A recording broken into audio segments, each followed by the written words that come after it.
É motivo de muita alegria voltar, estar aqui juntamente com os irmãos depois de quase um mês. Deus nos deu o privilégio de pegar aquele presente de Deus chamada Ana Liz. Está com quase um mês e meio, tão pequenina, mas saudável para a glória de Deus, e foi um tempo muito precioso, juntamente com Leandro, Vanessa, Clara e Liz.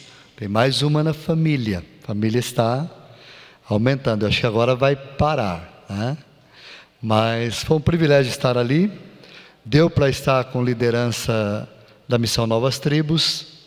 Deu para conversar com o presidente de Asas. Tivemos comunhão com os missionários, candidatos que estavam ali em teste, em Asas de Socorro, pilotos, aqueles que foram também fazer provas para mecânica, secretárias e outras pessoas mais. Eles tinham uma refeição, Rubenito e eu participávamos na hora do almoço com eles. Estivemos com a irmã Claudete, ela estava com um problema respiratório, né, pastor Dimas e irmã Iraci, por causa do clima.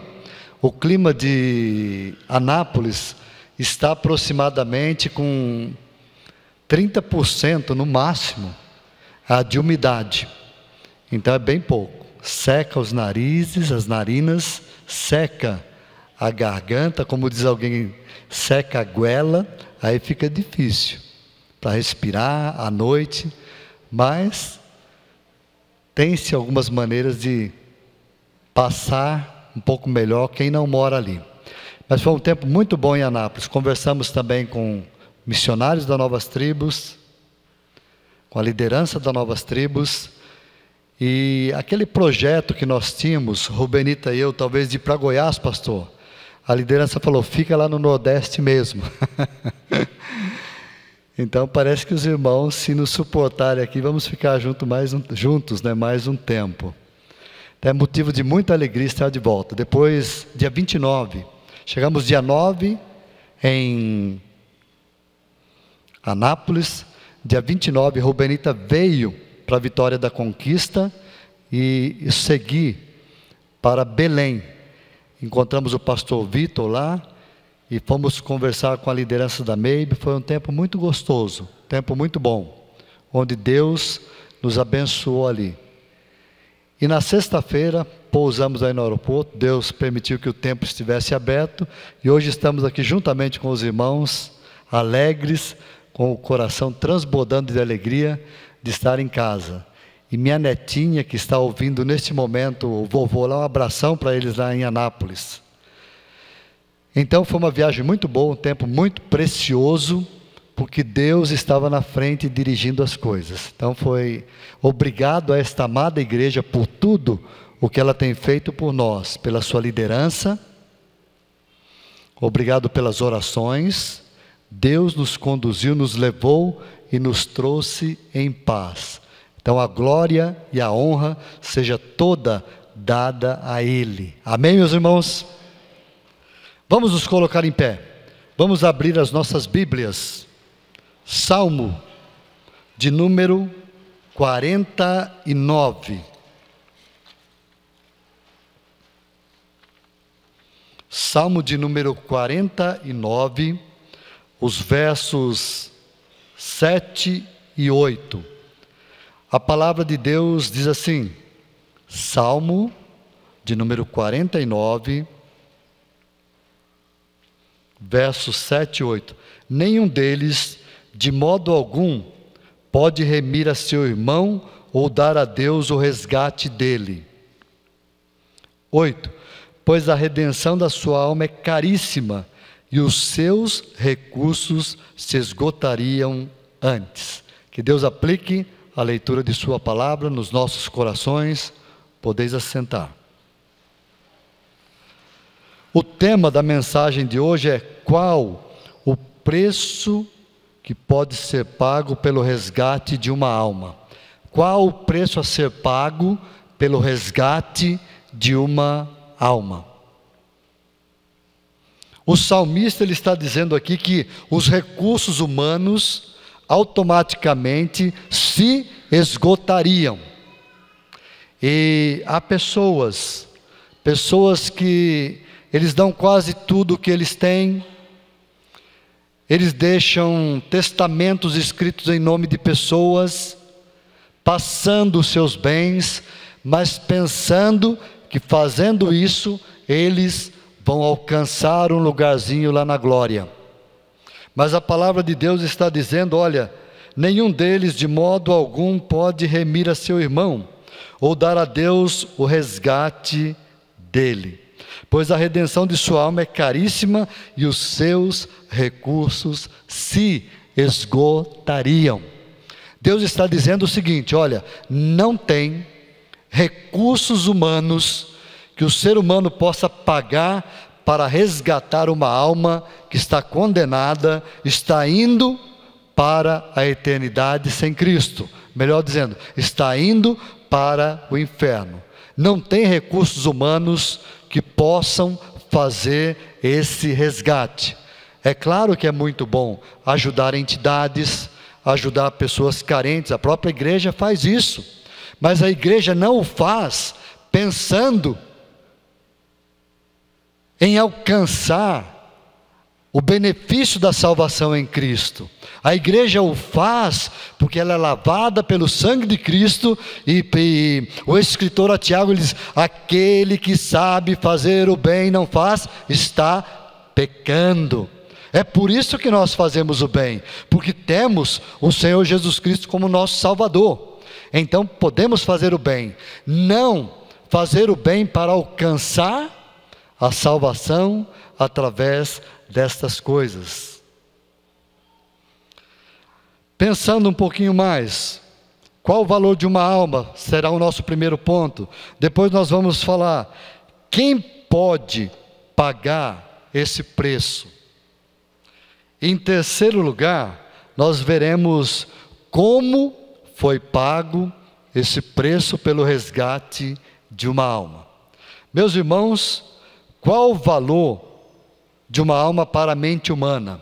A mente humana tem uma capacidade tremenda de imaginar, de calcular, de planejar e de executar planos para que o ser humano seja salvo, livre da condenação eterna. Como as pessoas podem e querem fazer, pensando que podem resgatar alguém da condenação, pagando com recursos humanos.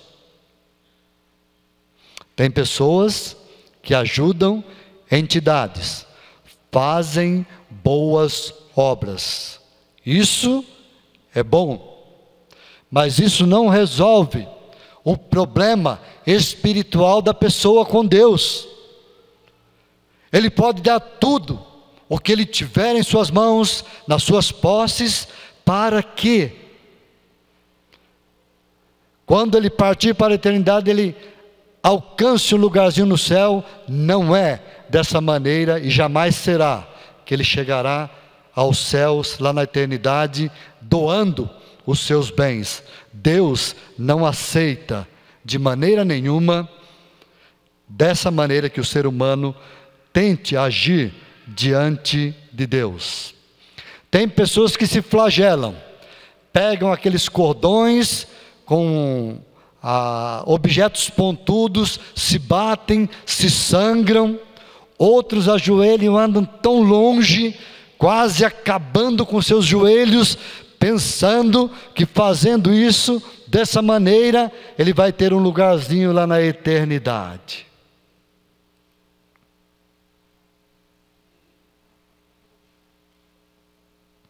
Então, a mente humana, ela vai muito longe nesse aspecto, em alcançar a salvação pelos benefícios próprios, pelos recursos próprios. Imagine se recursos pagassem a salvação e aqueles que não têm nada, como eles agiriam diante de Deus? Eu me lembro agora, pastor, olhando para o Velho Testamento, que Aqueles que podiam oferecer um sacrifício pelo pecado, ele oferecia uma ovelha, ele oferecia um bode, e aquele bode era morto, seu sangue era derramado, e era espargido ali no altar para que os seus pecados fossem cobertos. Mas aquele pobrezinho no meio do povo de Israel que não tinha nada, ele pegava uma pombinha, amava alguma coisa, pegava aquela pombinha, levava lá, ele a matava e não podia fazer muita coisa, porque a pombinha quase não tinha sangue, entregava para o sacerdote, e o sacerdote pegava com a unha, abria aquela pombinha, e aquele pouquinho de sangue que tinha, ele espargia sobre o altar. E quando a pessoa não tinha nenhuma pombinha, ele pegava uma farinha. A farinha era o que eles usavam para comer todos os dias. Ele tinha um pouquinho guardado lá, mas a palavra de Deus fala que sem derramamento de sangue não há remissão de pecados. Então por que ele pegava farinha? Farinha não tem sangue. Mas sabe o que ele fazia? Lá no altar, quando já tinha uma oferta oferecida via sangue, ele colocava aquela farinha sobre aquele sangue.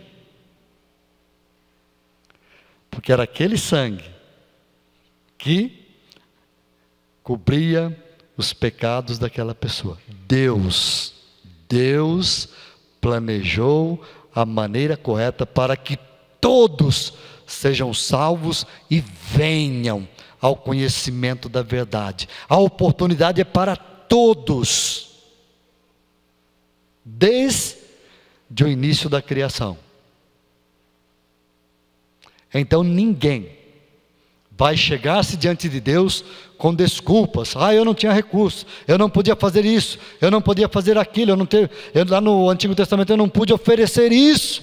Mas ele poderia oferecer uma pombinha, que tinha provavelmente ali no quintal dele. Aquele sangue derramado cobria os seus pecados. Lucas, capítulo 12. Ainda no ponto 1, Lucas capítulo 12, versos 16 a 19.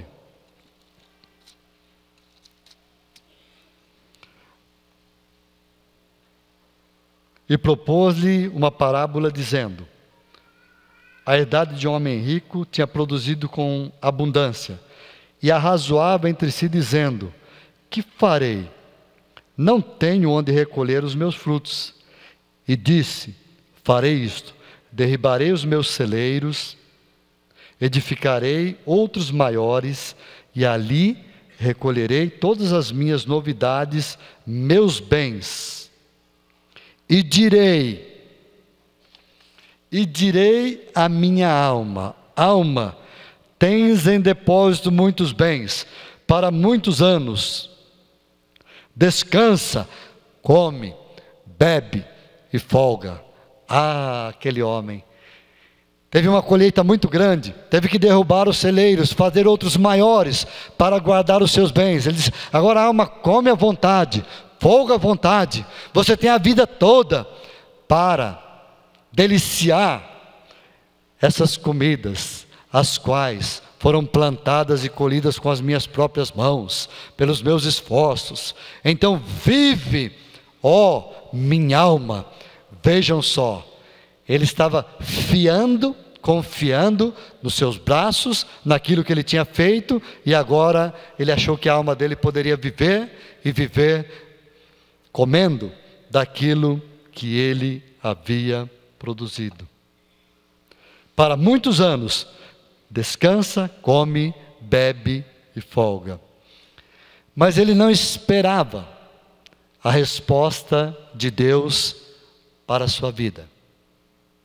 E a resposta de Deus vem logo a seguinte, ele diz: mas Deus lhe disse: louco, esta noite te pedirão a tua alma, e o que tens preparado, para quem será?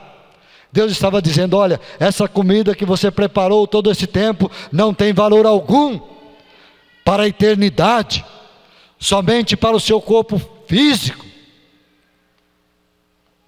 Deus o chama de louco. Ele estava se preparando para a vida física, estava se esquecendo da vida espiritual com Deus, que é o mais importante. O maior milagre que acontece na humanidade, as pessoas dizem, puxa, fulano foi curado, muito bom, é ótimo isso. Aconteceu isso com ele, ele foi e a medicina resolveu, muito bem, a medicina está muito avançada.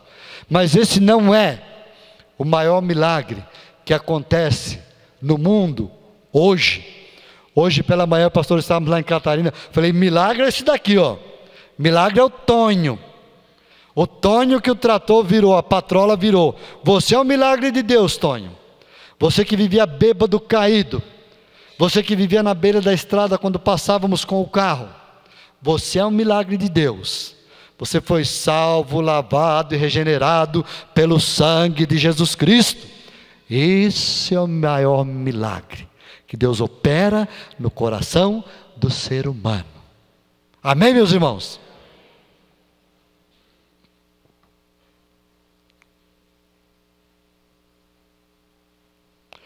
Mateus capítulo 10, verso 28. Vejamos ali o que Mateus escreve no capítulo 10. Ele diz o seguinte, 10, 28.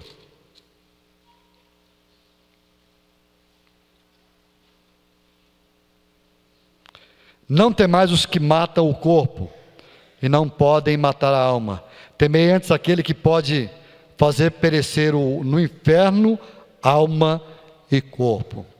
Eu fico me lembrando daqueles irmãos que vivem no meio dos muçulmanos. Quando eles confessam a Jesus Cristo como Salvador, são metralhados, são queimados vivos, porque professaram a sua fé no Salvador Jesus Cristo.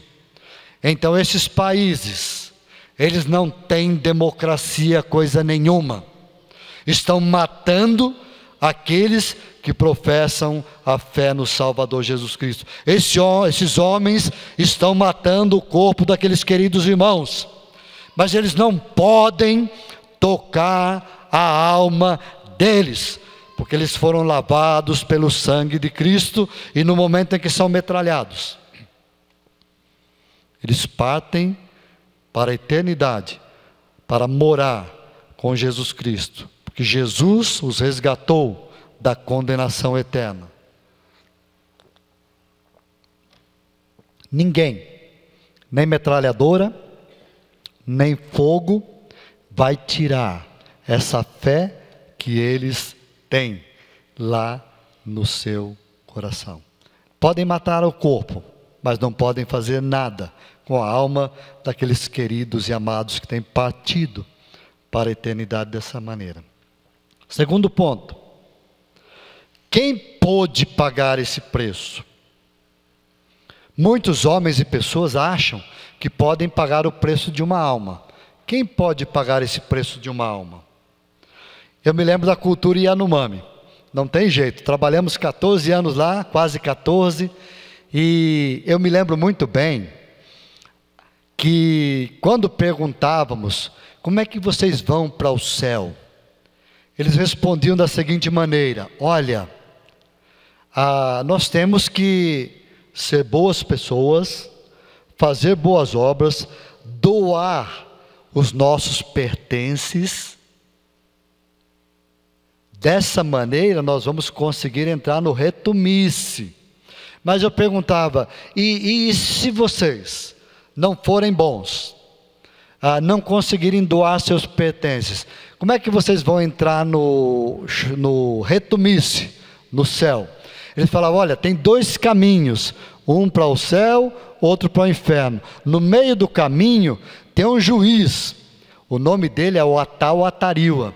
Ele é muito feio, mas ele se enfeita e fica bonitinho.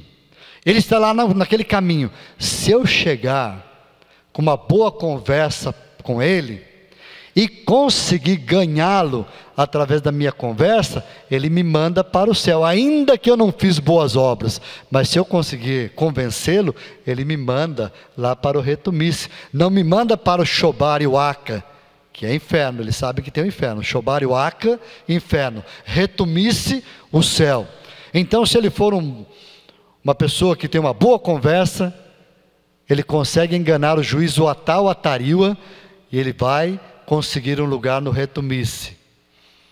Mas, queridos e amados que nos ouvem, Jesus vai ser o juiz lá no julgamento final. Ninguém jamais vai poder enganá-lo. Não adianta chegar lá com a melhor conversa do mundo. Senhor, Senhor, fizemos isso em teu nome. Ele vai falar: apartai-vos de mim, malditos para o fogo eterno. Não vos conheço. O Yanomami, ele acha que pode dar um jeito, mas o juiz verdadeiro, o Criador dos céus e da terra, que conhece a mente e o coração do ser humano, ninguém pode ser o homem mais sábio deste mundo, não vai enganá-lo jamais. Enganá-lo jamais poderás. Deus te vê.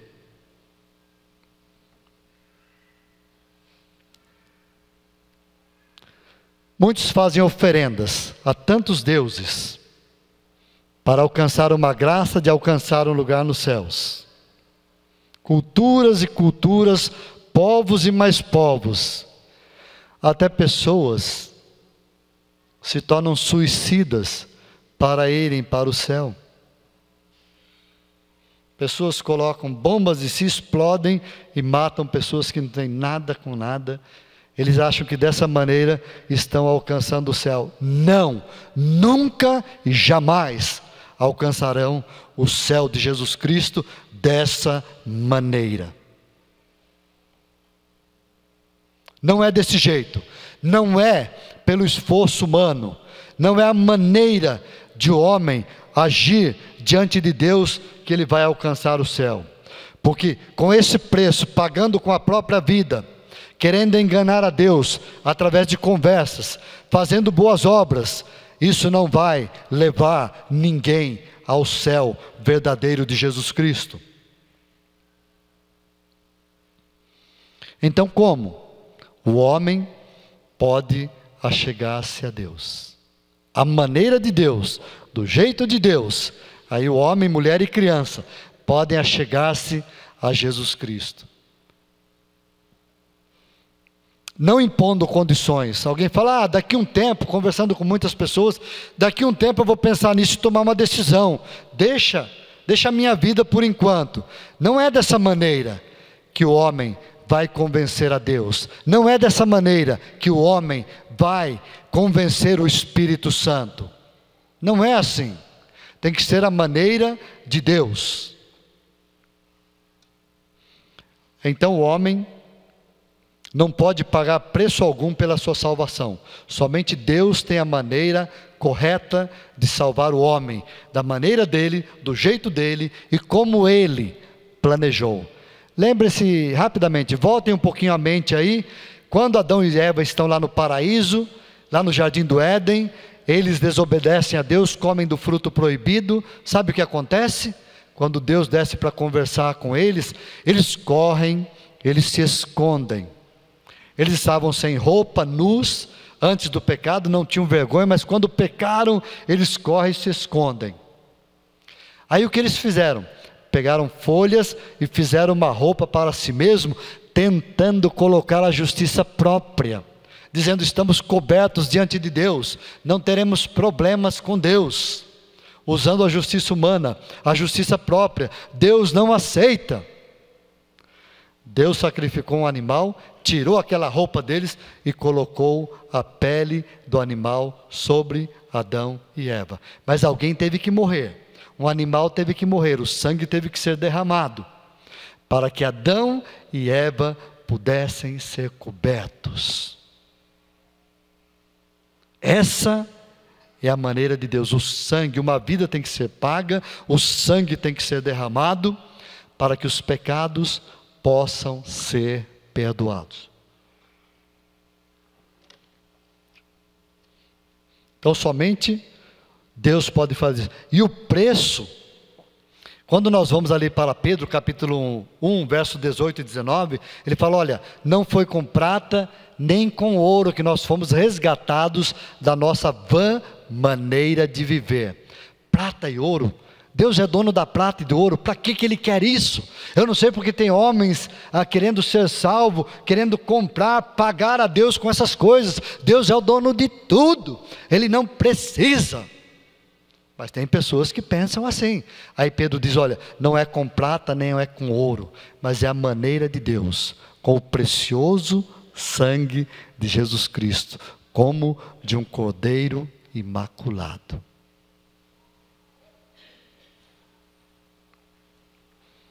Então, como foi pago? Romanos capítulo 5, capítulo 12, capítulo 5 mesmo, 12, fala que como por um homem entrou o pecado no mundo, assim o pecado entrou a todos. No verso 17 do capítulo 5 de Romanos, vejamos ali o que ele nos fala. Romanos 5, 17. O apóstolo Paulo, escrevendo aos Romanos, ele diz: porque pela ofensa de um só, a morte reinou por esse, muito mais os que receberam a abundância da graça e o dom da justiça, reinarão em vida por um só, Jesus Cristo. Essa é a solução de Deus para o coração do homem. Então, no terceiro ponto, como é que foi pago? Como é o resgate da salvação da alma humana? Como foi pago? Quando abrimos João 3,16, ele fala, porque Deus amou o mundo de tal maneira que deu seu único Filho, para que todo aquele que nele crê não pereça, mas tenha a vida eterna. É dessa maneira que Deus pode resgatar o homem. Mas nós vamos ver um pouquinho mais. Esse preço foi muito alto que Deus pagou pela sua alma, pela alma de cada ser humano. E quando abrimos em Marcos capítulo 15, abram comigo Marcos capítulo 15. Veja só o que a palavra de Deus nos diz, Marcos capítulo 15, verso 16. Marcos 15, 16 a 20. E os soldados o levaram para dentro do palácio, a sala da audiência, e convocaram toda a corte, vestiram-no de púrpura, e tecendo uma coroa de espinhos, lhe a puseram na cabeça, e começaram a saudá-lo dizendo, salve o rei dos judeus, e feriram-no na cabeça com uma cana, e cuspiam nele, postos de joelhos, o adoravam. E havendo escarnecido, despiram-lhe a púrpura, e o vestiram com as suas próprias vestes, e o levaram para fora, a fim de ser crucificado. Esse foi o preço. Não foi prata, não foi ouro, mas foi Deus entregando o seu Filho para nos resgatar dos nossos pecados, para salvar a nossa alma da condenação do inferno. Vejam só. E começaram a saudá-lo dizendo, você é o rei dos judeus, zombando de Jesus Cristo. Feriram-no na cabeça. Ele foi ferido. Lá Isaías fala, ele foi moído pelas nossas transgressões. Pegaram uma cana, um tipo de vara, e batiam com aquela vara na sua cabeça. Cuspiram. Meus irmãos, Jesus foi cuspido, levou pancadas, para que você e eu pudéssemos ser salvos da condenação do inferno. Deus não aceita menos do que o sacrifício do seu Filho. Isso, o sacrifício de Jesus Cristo é suficiente para salvar o pecador da condenação do inferno. Se alguém quiser oferecer outra coisa, Deus não aceita de maneira nenhuma. Veja o preço que foi pago. Cuspiram nele, postos de joelho, o adoravam, zombando do nosso querido e amado Salvador. E havendo escarnecido, despiram-lhe a púrpura. Púrpura era usada pelos ricos, pelos reis, e colocaram suas vestes.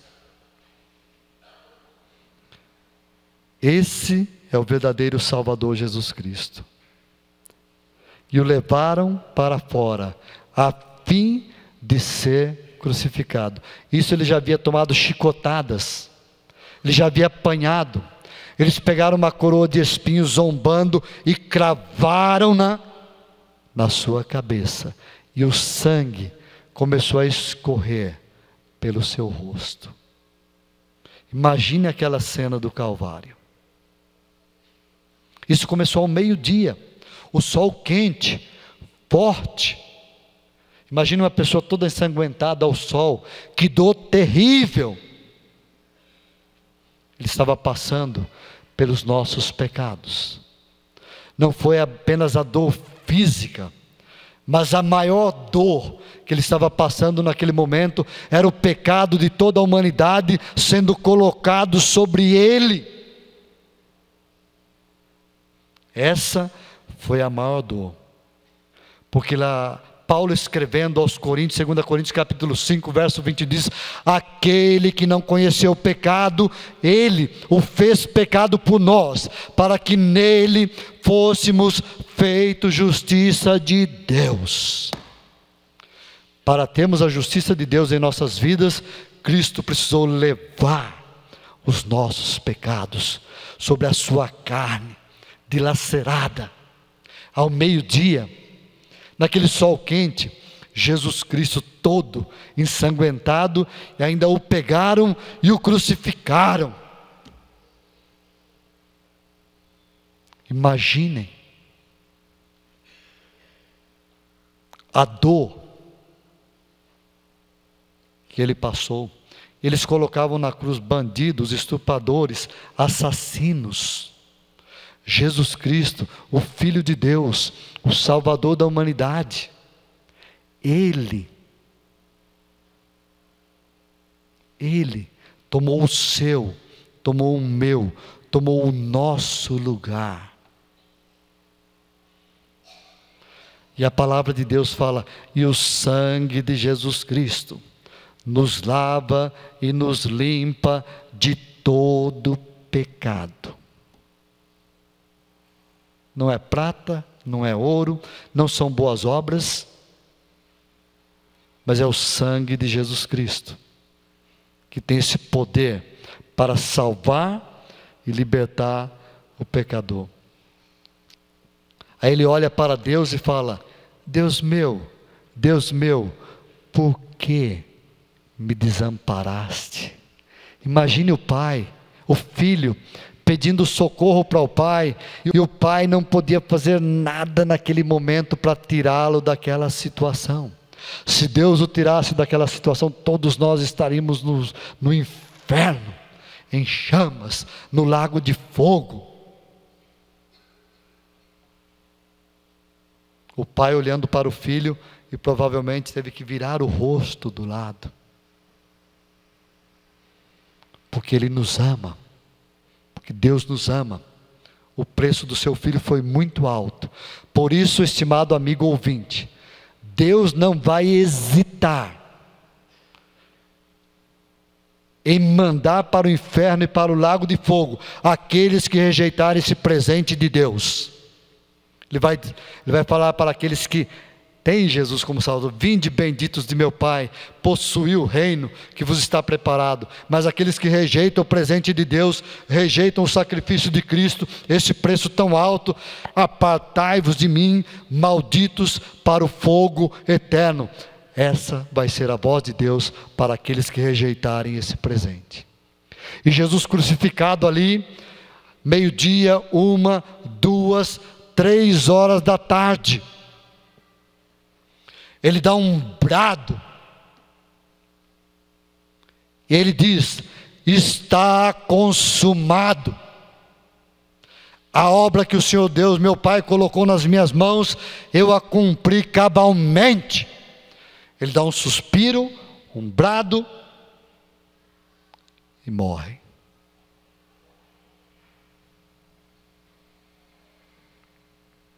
Foi exatamente dessa maneira que Deus colocou o seu Filho para tomar o nosso lugar na cruz do Calvário. Esse Jesus ama todos que estão nos ouvindo. Mas, querido amigo ouvinte, se você não o ouvir e não o aceitar como Salvador, ele tornar-se-á o seu juiz. Capítulo 5, verso 22 de João fala sobre isso, o Evangelho de João.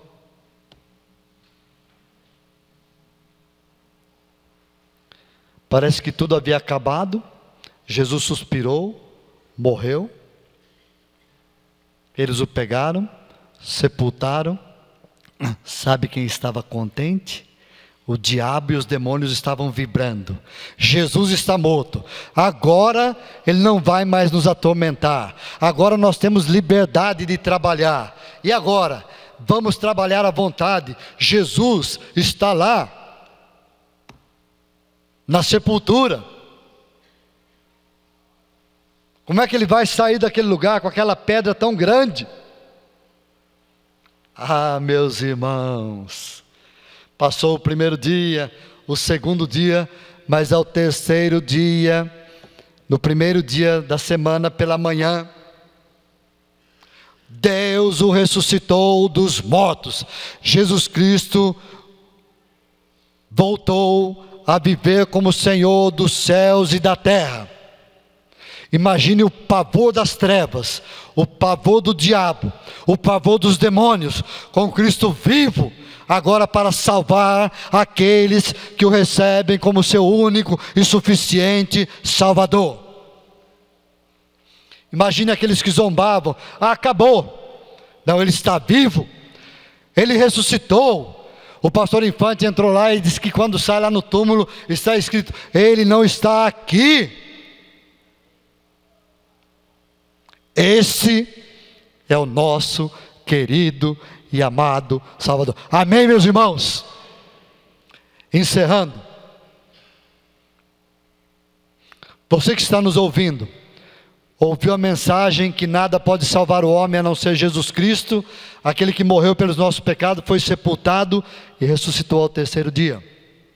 É esse Jesus que em João capítulo 14, verso 6 diz que Ele é o caminho, a verdade e a vida. Ninguém vem ao Pai senão por Ele. Então Jesus é o único caminho, a única verdade e o único que pode dar vida ao ser humano. Quando o ser humano nasce, o fôlego está preso, Deus sopra o fôlego da vida e Deus pode tirar o fôlego da vida. Jesus é que nos dá a salvação e pode garanti-la durante toda a eternidade.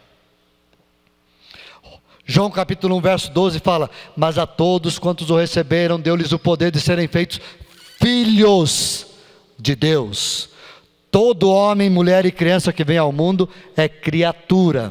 No momento em que ele recebe Jesus Cristo como Salvador, ele se torna filho de Deus. É a Bíblia, a palavra de Deus, que nos ensina dessa maneira. Romanos capítulo 10, verso 9: se com a tua boca confessares ao Senhor Jesus, em teu coração creres que Deus o ressuscitou dos mortos, será salvo. Você precisa confessar: eu sou um pecador miserável, estou indo para o inferno. Jesus, perdoa os meus pecados, lava-me, purifica dos meus pecados com o teu sangue, seja o meu Salvador. Faça essa confissão e Ele vai levá-lo para o céu.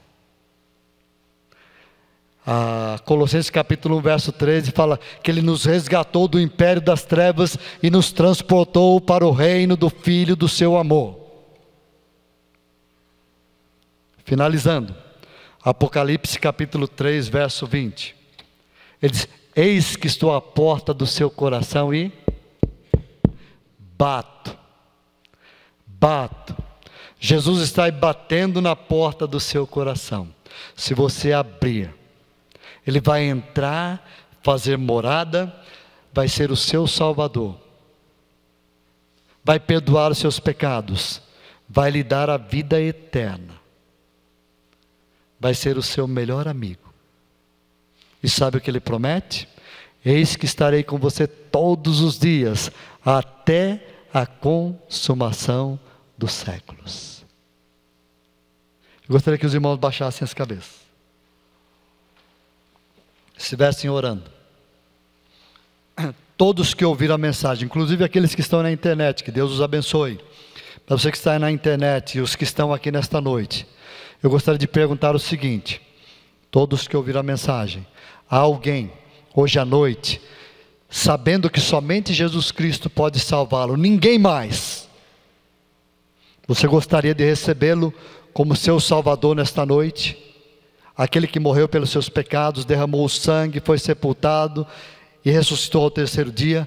Há alguém nesta noite que gostaria de recebê-lo como Salvador? Levante uma de suas mãos e nós vamos orar a Deus agradecendo a sua vida.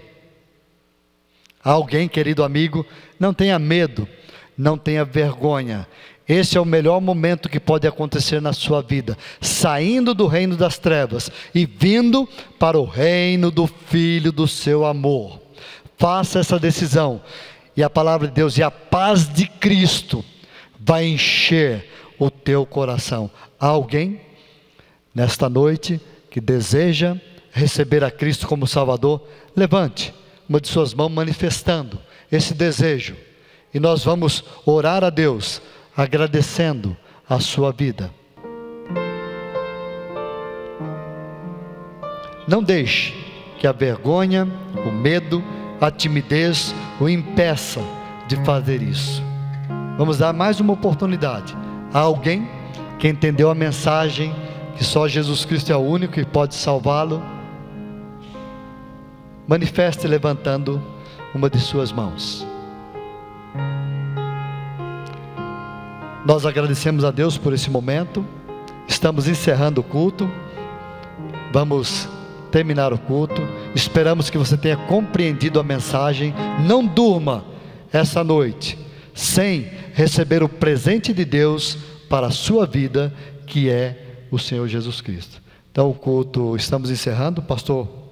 Vamos orar e após a oração, continue em oração silenciosa, estaremos lá na frente para nos cumprimentarmos.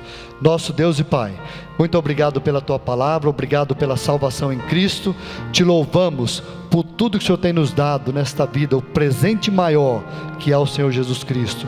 Aqueles que ouviram a mensagem da Tua palavra, que eles deem lugar ao Espírito Santo, para que sejam salvos, lavados pelo sangue de Cristo. Abençoa todos que estão aqui nesta noite, leva-nos em paz para os nossos lares, dê-nos uma semana de bênção e uma semana de comunhão contigo na Tua presença, é o que te pedimos e agradecemos, em nome de Jesus, amém. Então com uma música silenciosa estaremos lá para cumprimentar os irmãos.